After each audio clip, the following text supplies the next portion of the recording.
Alright my friends, welcome back to All Cars. I am John. It is time for another Motorweek Retro review reaction, and this week it is a car that I know I like. It is not perfect, I will have things to say, but it's the 1988 Olds Cutlass Calais International. Now, I've got a little bit of a story before we jump into it. First off, good morning. It is the crack of darkness here this morning, and I've been getting more comments about people saying, yeah, you never like anything. And I don't want to be negative on this channel, but I do want to pick apart cars from the 80s and the 90s, for example, things from my young adulthood, and we can all look back on them and know they're not perfect. But I do want to have one with at least a positive spin on purpose, and I really, really like the Olds Calais. In fact, I actually dream about it. There's a story here. So the first thing is, let's put this in perspective before we jump into it, right? You and me were sitting around, we're reminiscing about the old days, and in the late 80s and the early 90s when this car was being sold, I was graduating high school and I was in college. My first car was a Buick Regal. My third car was a Buick Regal, and there was a really poor Jeep squeezed in there for a year between. But keep in mind, when this car was out, I had an 83 Buick Regal in white, and this car really reminds me of a more up-to-date, smaller version of the same thing. My family also had Buicks and Oldsmobiles at the same time, and so we were GM fans, and this looked for all the world like a car I could actually dream about, and I did. I really liked this car. It had the same GM styling ethos of the 80s that I really liked. It looked a little narrow, the hood looked a little long, it had that vertical rear window. It was, for all intents and purposes, it was a shrunk down version of my Buick, and it really, really resonated with me. Now, I said I dream about it because if you've been here before, you know that I started this channel because I think about cars and car history all the time, and I just thought I would put it out there for the internet to look at and see if I could find some like-minded people. But I'm not joking, I actually dreamed about this car twice in the past week. I do not know why on earth the 80s Cutlass Calais has suddenly become interesting to me, but I actually had a dream the other night that I'd bought one for my wife and made her drive it, and we were trying to go somewhere in it. It was just horrible, but here's the deal. I like this car. It's not going to be all positive. I already know a couple things that I don't like about it, looking back with some hindsight. So let's jump into it and see what Motorweek said about it when it was brand new. Motorweek is made possible by TireRack.com and RockAuto.com.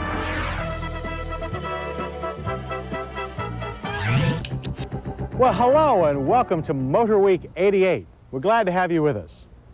You might remember that 2 years back, we tested the Oldsmobile Calais. It was a good effort, but not quite up to the sophistication of some of its Japanese rivals. Well, ironically, the Calais is among the first of the GM N bodies to receive the newest bit of GM technology, a double overhead cam, 16-valve engine, the same kind of advanced engine that powers some of the Japanese cars. So we figure it's time to take a second look at the Calais. Okay, so I need to jump in here real quick. So Motorweek actually has a couple of these retro reviews with the Calais. There's a later one, I think it was 1990, that was the Quad 4. It might have been a high output version. I chose this one because it's a slightly older model. I was hoping they still got a basic one, maybe with the Iron Duke engine in it, so I could really fuss about the Iron Duke. But that's why we chose this one. We went with the older one, if you happen to see that on Motorweek. Our look comes in the form of Oldsmobile's Cutlass Calais International. This new variation of last year's Calais GT is specifically designed with a performance-oriented driver in mind. To that end, it gets a modified nose and deep chin spoiler, which gives a surprisingly aggressive appearance. And I like this. I mean, I like this a lot. Not perfect, typical GM. And I mean that in a positive and a negative way. In the positive way, I love the style of this car. You know, if you've heard me wax poetically about K cars and Dodge dynasties, you know, you know, this kind of does it for me. And at the time, I would certainly be more inclined to like something like this than, say, the Ford Tempo, right?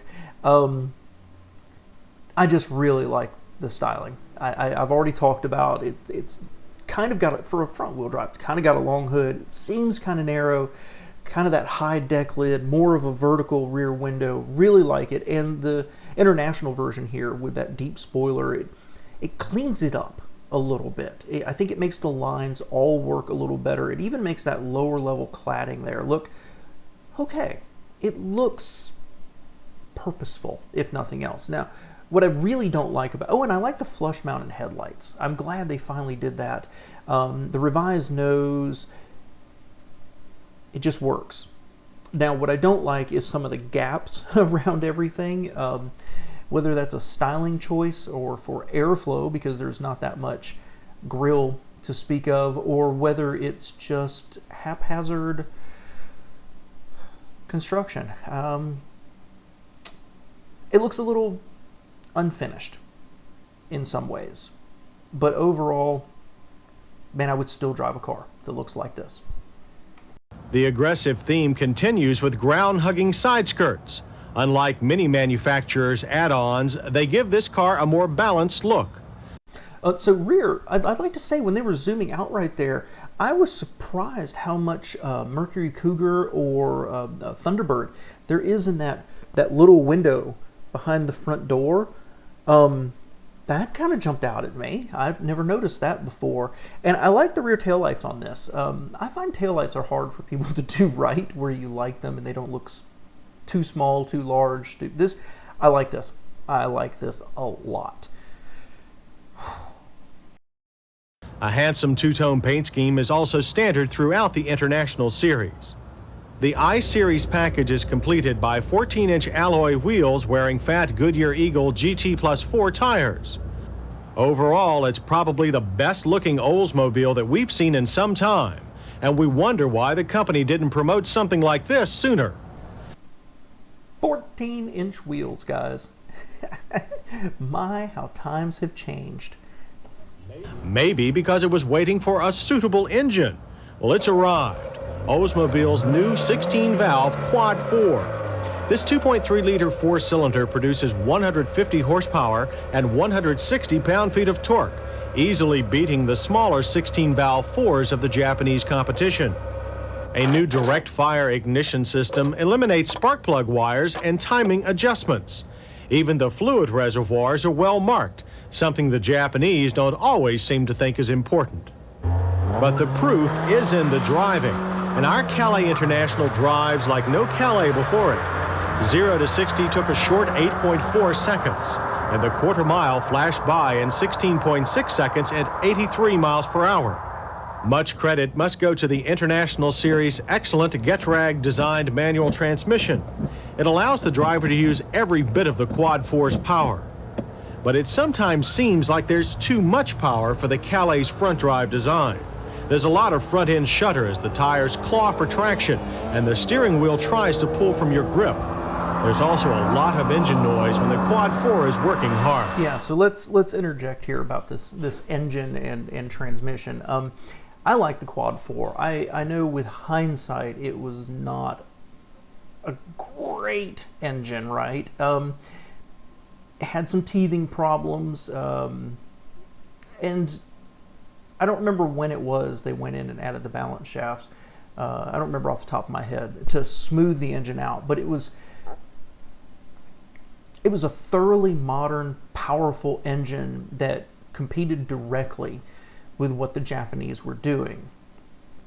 It always has struck me as too late. You know, GM, same with the V8 that they were using in Cadillacs. GM was just, for the move to front wheel drive, for the move to unibody, for everything else they were doing, they were really late, it felt, in getting a thoroughly modern engine of different sizes out there. They really focused more on the sixes, it feels like. So I'm glad they came out with it, and I was and am a fan of the Quad 4. I think it's a very flexible, very powerful engine. It is not smooth. And so I think one of the things here is if you go drive like a Honda Civic or Honda Accord of the time, and the criticism we would use when we were in high school is like, it's like driving a sewing machine, right? You know, now you look back and you're like, that's just the stupidest thing in the world. I'm criticizing a car for being smooth. That's what GM missed here with that engine. And again, I know it had, I think it was head gasket issues, if I remember correctly. But I like the engine. I do. You know, the whole thing where you feel it shudder while it's trying to get traction. You know, slightly bigger tire. I'm kind of curious what would happen there. And then they're complaining about torque steer, which is a result of that 160 foot-pounds of torque. I don't know. Again, it's not perfect, but I like it, and it's one of my favorite and most memorable engines from the let's say late 80s, early 90s. I couldn't tell you, for example, what Ford was doing, but I know the Quad 4. Once up to speed, the Calais International proves itself to be quite capable. With its FE3 suspension, the car tracks smoothly through corners, exhibiting only mild front-end plow. But body roll here is more than we expect in high-performance cars. Our biggest complaint is with the steering. It's precise but lacks feel. It isolates you from the benefits of the stiffer suspension. So in emergency maneuvers, you feel a little bit out of touch with the road. It stops with more inspiration. The front disc rear drum combination brings the Calais down from 55 with a reasonable average of 120 feet. The brakes do want to lock a bit, but good pedal feel makes that easy to control. Oh, okay, two things to talk about there. First off, do you not get the feel that they're comparing this to something this isn't intended to be compared to? I know they've got the Quad 4, it's the international version, it's supposed to be sportier, and the FE3 suspension, which I think was the dumbest name that GM had at the time. But to me, the GM two-doors were the sportier looking, more stylish, cruising versions of the sedans. They weren't sports cars. I had a two-door, I had two-door Regals, and they were never sports cars just because they had two doors. Don't agree with this. This car was designed as a generic sedan, and it just has two doors. I think they're miscomparing it. And in fact, I think in the description for this video, they actually said something about, you know, is it too little, too late? Does it stand up to like the Prelude? Different creatures. Now let's talk about the braking here. First off, 120 feet, that's really good.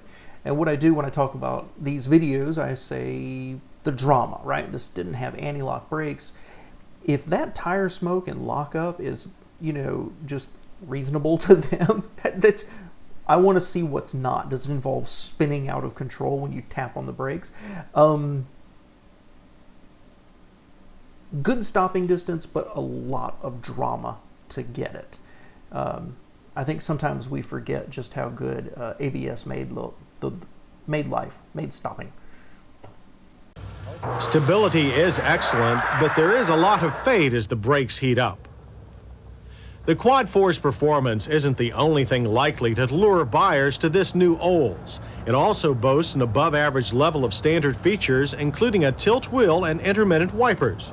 That's a nice departure from the usual pay-for-every-feature approach of U.S. car companies. The dash is basic GM. It's clean and uncluttered and easier to understand than some current Japanese designs. The standard Rally instrument package is very comprehensive. It would be nice to see this become standard in all GM cars. The gauges are large and easy to read both day and night. The front bucket seats are comfortable and offer good lower back support. And happily, Olds has added enough side bolstering to keep you in place during hard cornering. That's often missing in upgunned American cars. We highly recommend the optional power seat for best driving position, and passive seat belts are standard. Also standard is air conditioning, and it has simple, easy-to-use controls. The cassette stereo also works well, although some complained it was too low in the dash for easy access. The trip computer is a new design and has a rather unique feature. Besides the usual range and fuel economy modes, it monitors engine oil life and reminds the driver when an oil change is due. As in Mini Coupes, rear seat access is not the best. Elbow and shoulder room are fine, but legroom is lacking. There are also no rear shoulder belts. A split folding rear seat helps to make up for some of the space problems, and once again, it's standard on the I-Series. Not that there's any lack of trunk space. The Calais International has space for a full set of luggage and more, but the high liftover makes loading heavy bags difficult. A functional interior, but an example of what bad GM was doing in the 80s. There's a lot to like about this and the advances they were making. In a lot of ways, the functionality and the style of this dash was ahead of even where Cadillac and Buick and others were actually going. It wasn't a horizontal speedometer anymore, right? It was a little pod in front of you, and the gauges were made to be clear and visible without being glitzy. The radio was down low, the HVAC was up high, but to me this is an example of GM cost cutting. This is really where this car falls down to me, because it was cheap plastic dash, and even the HVAC, if you look at it, it wasn't temperature, vent direction, fan speed, and an AC button. It still had the old slider for bi-level, right? This was a step forward, but not a revolutionary step forward. And you'll notice on either side of the gauge cluster, they didn't really highlight it, but that's where like the windshield wiper controls, and I think the lights were up there as well. It works fine, but the combination of, plastic knobs, and then there's some piano black, what we would call it today, and then there's cheap plastic around it. At least they had a center piece right there where they put the radio. It's all lacks any real style other than the arc over the instrument cluster. There's no elegance, and I don't mean that in an upscale luxury car way. I mean, they were like, well, just make the switch square, it'll be good enough. And you would have seen that if you looked at like where the on the door where the lock and unlock button were, and things like that. It was just the lowest bidder got the switch gear, the lowest bidder got the dash, and it lacked any real sense of being super high quality or that they sweated the details on that stuff. That being said, comfortable seats and everything worked fine. Also, regarding the rear seat room, they said it was short on leg room. Dude, that dude was pretty lanky. He had room behind the front seats. I don't know what they're talking about. Trunk, good space on the trunk. Typical GM of the time. You'll notice they have two keys, one for the doors in the trunk and one for the ignition, and a high lift over. Big trunk, big American trunk, love it. But that high lift over, I think almost any old review would have said something about that relative to some of the imports. But overall, solid car. I just don't love the interior, but I don't think there's an interior from GM in the 80s or the 90s that I did love the quality of the materials.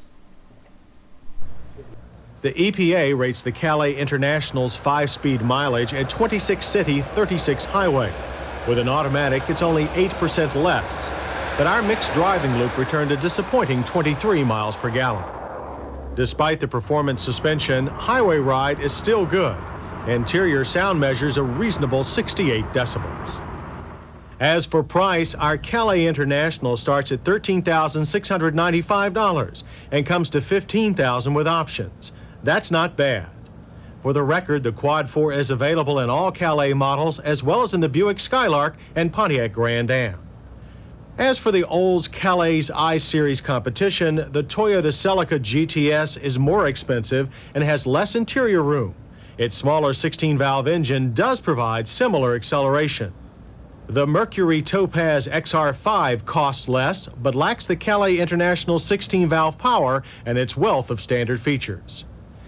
In our safety check, the Calais International passes with 5-mile-per-hour bumpers, radial tires, and front passive restraints. It lacks rear shoulder belts and anti-lock brakes. Our list of hits starts with the Calais International's long list of standard equipment. We also like the power from the 16-valve Quad 4 engine, the superb manual transmission, and the smart exterior styling. Misses include the numb, overboosted power steering, engine noise, disappointing fuel economy, and nasty front-end torque steer and front-end shake in hard acceleration. So the Olds Cutlass Calais International isn't perfect, but it's one of the best efforts from the General Motors stable in years. The Calais I-Series logo doesn't include a Japanese flag. Even so, this Olds shows that successful Japanese marketing techniques haven't been ignored in Detroit after all. Interesting. That was not as positive as I expected from them, honestly. Their list of misses wasn't long, but it was big. You know, if your fuel economy is estimated between 23 and 36, and we're only getting 23, that's really bad. I wonder about that test condition. I really do. That sounds extremely low to me. And, you know, part of that torque steer, front end shake, I think that would be smoothed out by an automatic. I would not drive the manual version of this. I wouldn't get this version. I wouldn't get the international version to begin with. If nothing else, when I opened the door and the seat belts were like a spider web trying to grab me. But unfortunately, then you'd get a 3-speed automatic. But again, if we put ourselves back at that time, I had a 3-speed automatic at the time. I was just fine. Again, a step forward for GM, but surprisingly, I like this platform. I'm not a fan of the Grand Am, even though it was such a big seller, and I increasingly became less a fan of the Grand Am, but I increasingly became a fan of the Oldsmobile versions of this platform. It was stretched and modified and changed into the Alero and then the Achieva, or vice versa. And it's hard to believe that this platform, this N-body platform, is actually derived from the J platform, the one that underpinned the Cavalier. This whole platform is really just stretched and strengthened Chevy Cavalier. It's fascinating to me, but I like this car, guys. I really do. I like it in white. I like the styling. I like the proportions of it. To me, the devil is in the details, and the details fall down. Even including, and it drives me up the wall, that rubber boot around the gear shifter. That just says cheap, trashy to me. Maybe they were going for sporty, but spend $1 and put a leather boot around it. That rubber boot, that says economy car more than anything else. Overall, one of the most memorable cars, if you can believe it, and that body style really, really works for me, and it always has. My problem with this review, not the car, is they were trying to compare it to the wrong things. I think maybe the Topaz made some sense because it was a boring Ford that they hopped it up a little bit. But comparing it to the Celica, I mean, other than being a front-wheel drive car, there's no real comparison there. I mean, that's like testing a 2-door Camry and then saying, well, compared to the Prelude, it's not as sporty. I really don't agree with their positioning here. But overall, let me know your thoughts.